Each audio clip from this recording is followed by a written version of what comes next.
Om Shri Ganeshaya Namaha, Om Shri Swaminarayanaya Namaha, Om Shri Lakshminarayanaya Namaha, Om Shri Radha Krishnaya Namo Namaha, Shri Sadgurubhyo Namaha.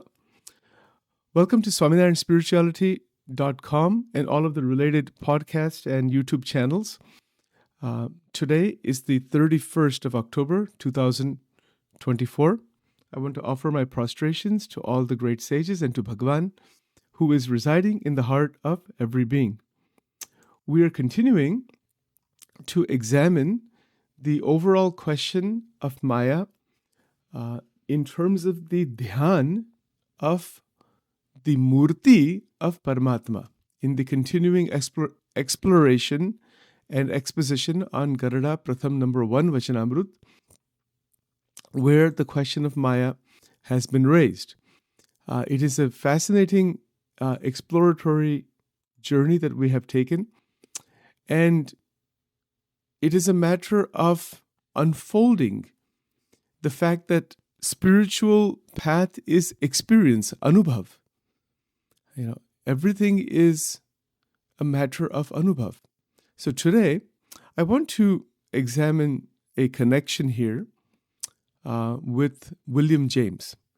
William James was a great psychologist. So William James wrote a book called The Varieties of Religious Experience.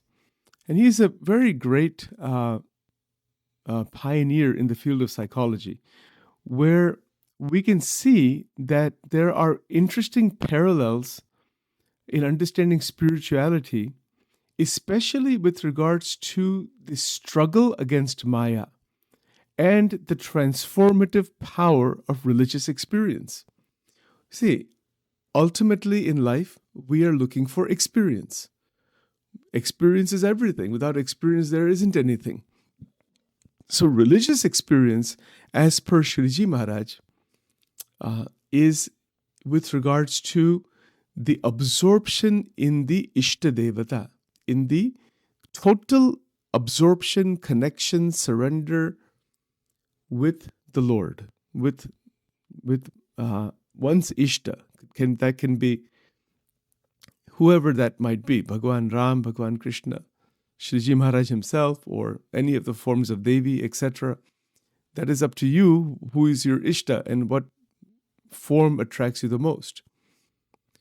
Now, interestingly enough, William James argued, or he proposed, that religious belief is a deeply personal and often transformative phenomena. It's a transformative journey where experience of the divine, experience of God, or what is called in English the sacred, that is the holy, it can profoundly alter one's perception and understanding of the world. See, from a psychological, analytical point of view, this great psychologist talked about that there is a personal dimension to religious belief. For example, Sachin can say that I believe in Bhagwan Swaminarayan, or I believe in Bhagwan Krishna. Okay, I may believe, I have a belief that's been formed through Satsang. Yes, through listening to the sages, to listening to the saints, to listening to the scriptures. A belief is formed. That is called Nishta. That is called Swarup Nishta. Swarup means the form that is manifesting in front of the Bhakta. That is called Swarup. That is why William James, he says that this is a deeply personal connection. And this is true in every religion. In the varieties of religious experience, which is a fantastic exposition on religious unfoldment and experiences themselves, the fact that religious beliefs are very personal has a great deal of guidance for us, because we want it to be personal. Just as if we are in a relationship with another human being, in any kind of relationship, maybe it's a husband-wife relationship, maybe it's a father-child relationship, maybe it's a mother-child relationship, maybe it's any kind, doesn't matter. It's personal. If it's not personal, there is no relationship. So religious belief is deeply personal, and it can be transformative. And this is the power of dhyan. When an individual actually is intent on connecting with Bhagavan in a very personal, intimate, highly connected manner, that is going to transform the body, mind, senses, the antakarana. It's going to transform the inner mechanism of the mind, the inner mechanism of our antakarana. Antakarana is the internal instrument. Mana, buddhi, chit, ahankar. Manas, buddhi, chit, ahankar. It is going to transform that. Transform it into what? Well, first of all, it will get totally purified through the 9 forms of devotion, Navda Bhakti, which is Navavidha Bhakti. The 9 forms of devotion, Shravanam, Kirtanam, Vishnu, Smaranam, Padasevanam, Archanam, Vandanam, Dasyam, Sakhyam, Atma, Nivedanam. These 9 forms of devotion are sadhana bhakti. To listen to the glories of the Lord, to sing the kirtans of the Lord. Shravanam, Kirtanam, Vishnu, who meaning Bhagavan, Smaranam, Padasevanam, to remember the Lord again and again, to remember God again and again. And this is an approach that can be taken in any dualistic religion. Dualistic religion is beautiful. It's beautiful because it is applicable, it's doable, it's much more concrete. It's not so abstract as Advaitic ideas. So dualistic process is where we should begin. We can begin. And Maharaj has emphasized that also. That the Dvaita Bhava, and then of course into Vishishta Advaita, but from sadhana point of view, it is a dualistic process. That I am here and the Lord is there. And the Lord, I am connecting, worshipping the Lord. Me and you. And that is dualistic worship. So Shravanam, Kirtanam, Vishnu, Smaranam, Padasevanam. It is to worship the feet of the Lord with flowers and incense and with lots of beautiful songs and bhajans and kirtans and poems and whatnot, right?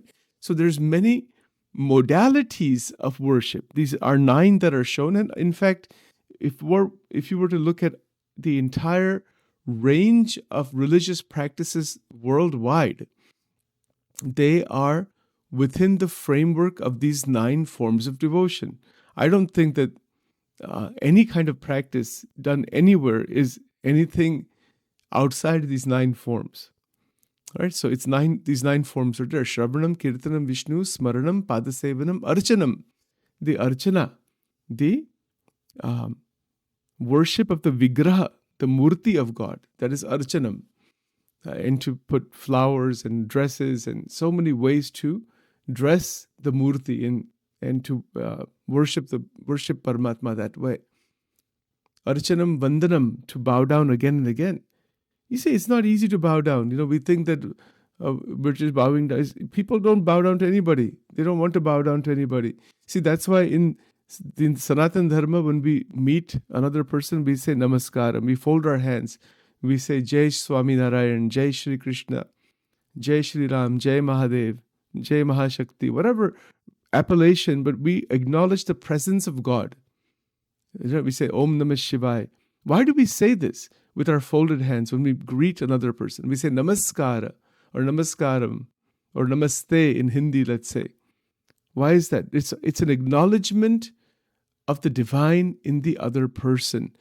It is acknowledgement first of the divine. That is Vandanam.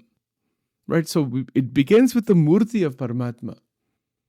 Bhagavan ko Vandan karna. To Vandan is to fold one's hands and to to kind of bends one's head and bow down. You can bow down like physically. That is part of Vandan. You can just fold your hands and kind of bow your head. That's Vandan. So there's different kinds of pranam. Pranam is folding the hands, and you can go on that basis. There's what is called Panchang Pranam. There is Sashtang Dandvat. Sashtang means 8 limb, meaning the entire body is like a stick. It falls like a stick on the floor, completely, total surrender to the Lord. It's like Atmanivedanam. See, this is called Sashtang Dandvat. To do this again and again, to do this repeatedly with the intention of connecting with Bhagwan. That is how the relationship is established by all of these types of sadhana that is shown in the 9 forms of devotion. That is a relational connection. So that is called Vandanam. Dasyam. The Dasyam is that great bhav and feeling that I am the devotee of God. I am the dasa. Dasa means servant. I am in the servant modality. So this is called dasya bhav. Like Hanumanji is in dasya bhav. You see, so many sages and saints like to maintain that bhava, that I am the eternal servant of the Lord. In the Swaminarayan tradition, the sages, the saints that are given diksha, their last name, their name ends with das. Now, during the time of Shriji Maharaj, he gave different types of diksha. So some of their names were ending with, they're called Nanda Santa, Ananda, like Gunatita Ananda, Gopalananda, Shukhananda, Nityananda, Brahmananda. So those are called in Gujarati Nanda Pankti Na Santo. Pankti meaning rows. And so those saints who are given that Paramahansa Diksha, the Nanda Diksha, they don't give that anymore. That was given, by the way, at that time by Maharaj only. After the time of Shriji Maharaj, that Nanda Diksha has not been given to anybody, as far as I know. All of the Diksha that is given after the time of Maharaj, and during his time also, was Das Panktina Sant. Das. The name ends with Das. For example, a very famous saint in the BAPS organization, Pramukh Swami Maharaj, that's not really his name. That's a name that has been given just in another way. His actual name is Sadhu Narayan Swarup Das.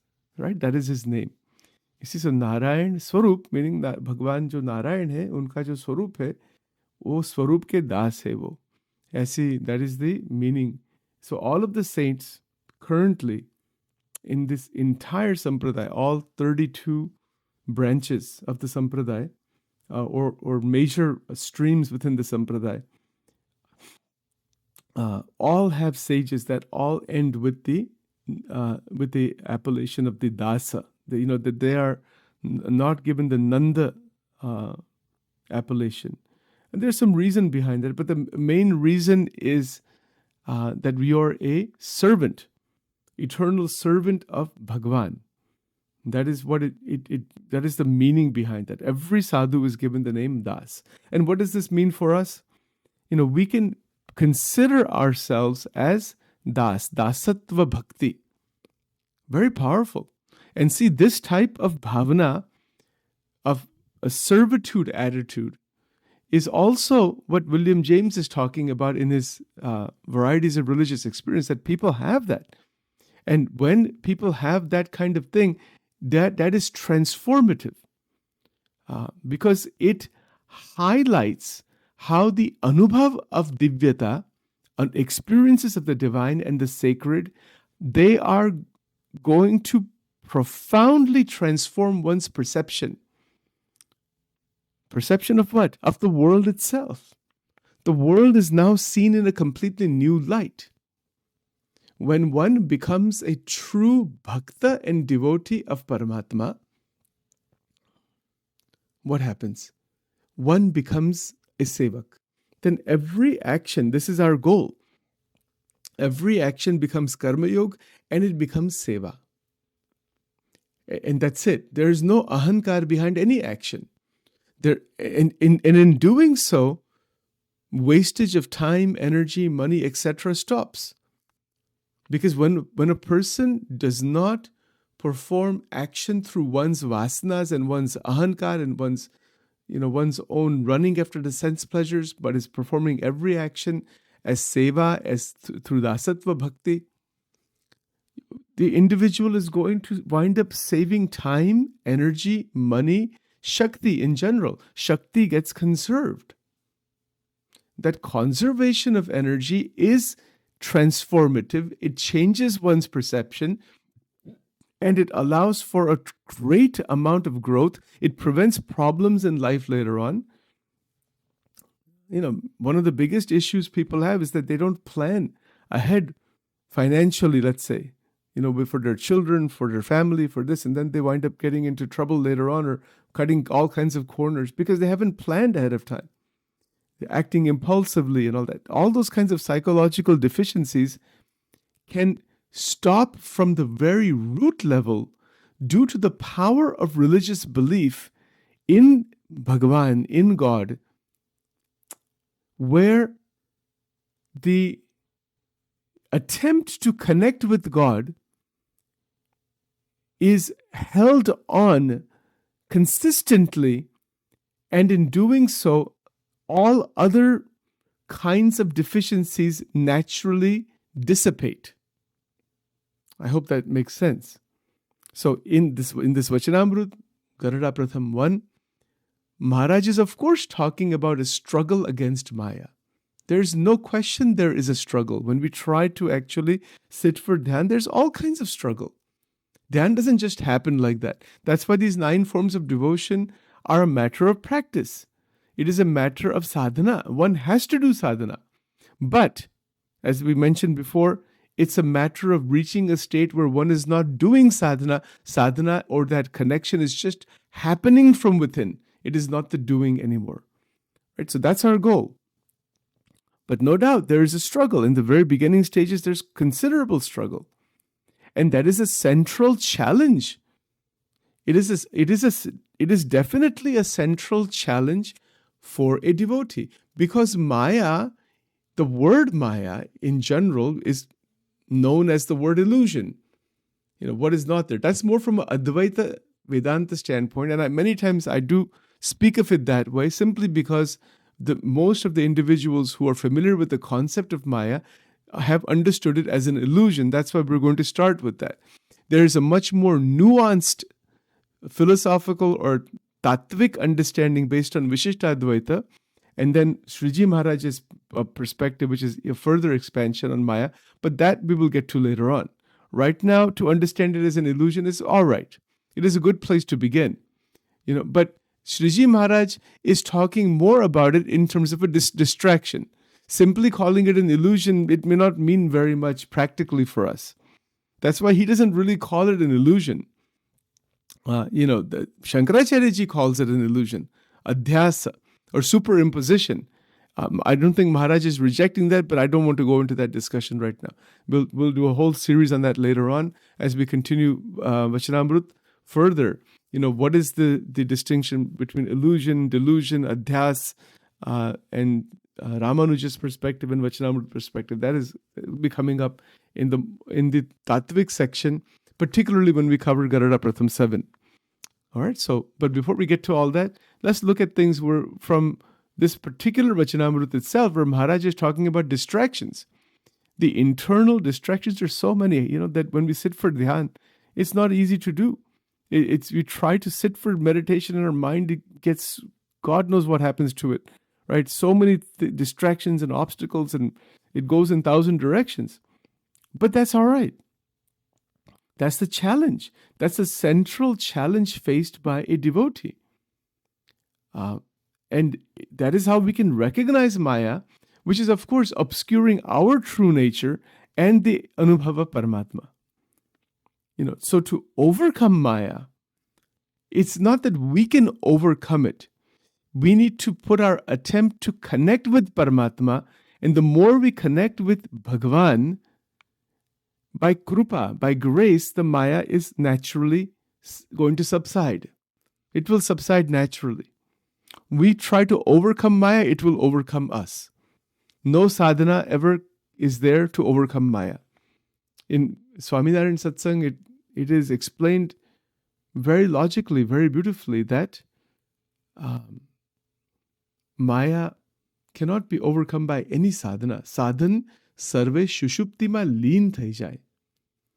Sadhana gets, when you're doing sadhana, if you're doing it with the sense of me, that I can reach the Akshardham or the Parabrahman, or I can be in a state of mukta state. No, you cannot reach there by yourself. That's why Maharaj and Gunaditanand Swami both said, Kalyana Data Bhagwan and Santache.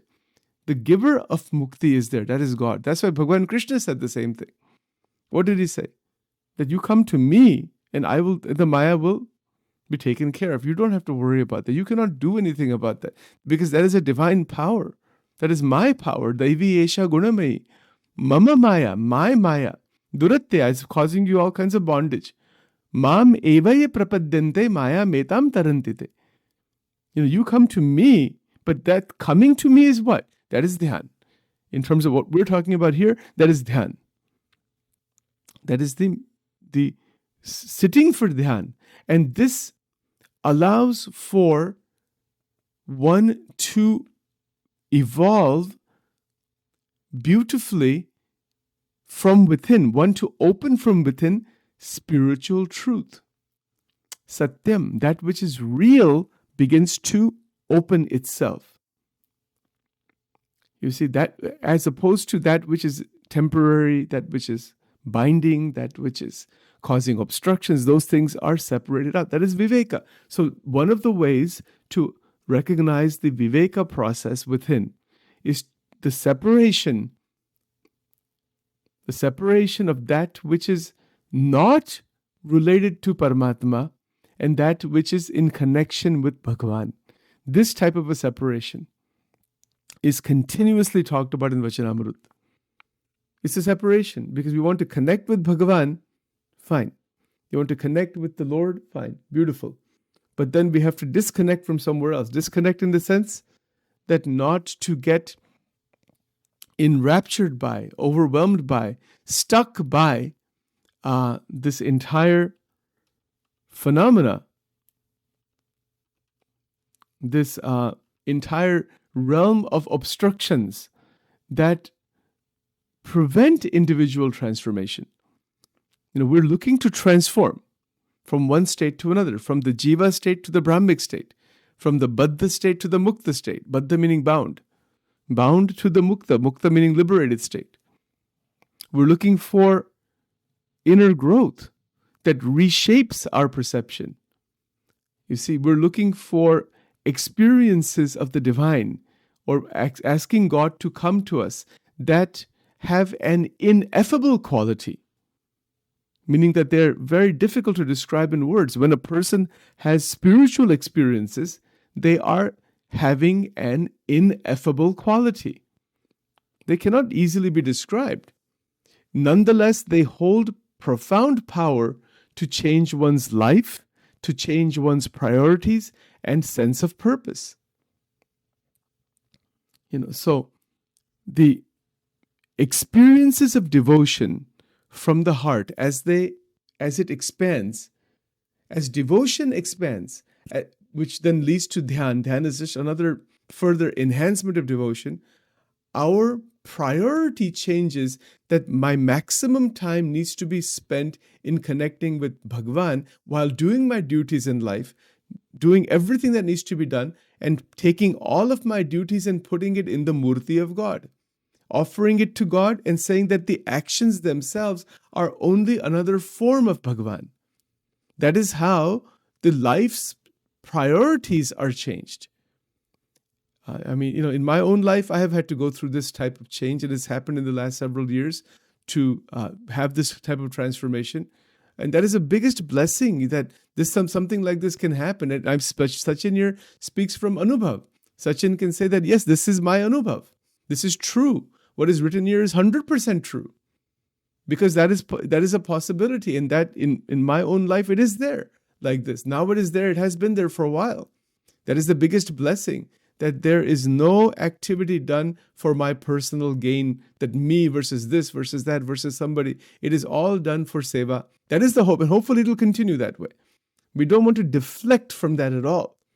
And that is my prarthana. I'm just sharing with you personally, I hope you don't mind, That is my continuous prarthana to Bhagwan Swaminarayan, Bhagwan Krishna, all the incarnations, all the great sages, to have that continue, where the priority doesn't shift away from Sevan. Seva muktischa gamyatam. And that is, again, one has to be careful. Even in my saying that, it's not, to get praise from somebody or from any ahankar or anything like that. That is also prarthana. We don't want any ahankar behind any good quality that may be developing within us. See, that's what the Muktanand Swami said. Sadaguna purana viveki guna ko manana ave, soijana santa kahave.